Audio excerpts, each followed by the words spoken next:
এটা অবশ্যই আমাকে ইনসাল্ট করা হয়েছে। দুর্নীতি করে ওয়ানডে এবং টি-20 ফরম্যাট থেকে আমাকে বাদ দিয়েছিল বিসিবি সভাপতি নাজমুল হাসান পাপন। তার উচিত বিচার চাই। এবার সংবাদ মাধ্যমে এসে নতুন ক্রীড়ামন্ত্রীর কাছে যে দাবি করল মেহেদী হাসান মিরাজ, যা মুহূর্তেই ভাইরাল। দর্শক, আওয়ামী লীগ সরকার পতনের পর এবার বাক স্বাধীনতা পেয়ে রীতিমতো কঠিন হুঙ্কার দিল মেহেদী হাসান মিরাজ।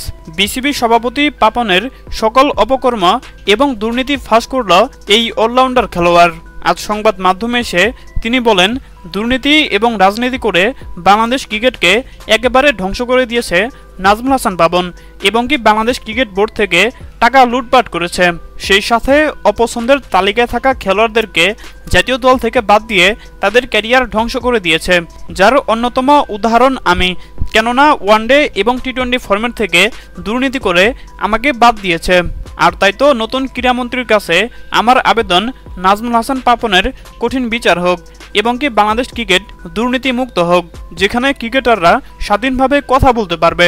হ্যাঁ দর্শক, আপনাদেরকে বলছি, মেহেদী হাসান মিরাজের এমন কথার সাথে আপনারাও কি একমত? জানিয়ে দিন আপনাদের গুরুত্বপূর্ণ মতামত আমাদের কমেন্ট বক্সে। ধন্যবাদ।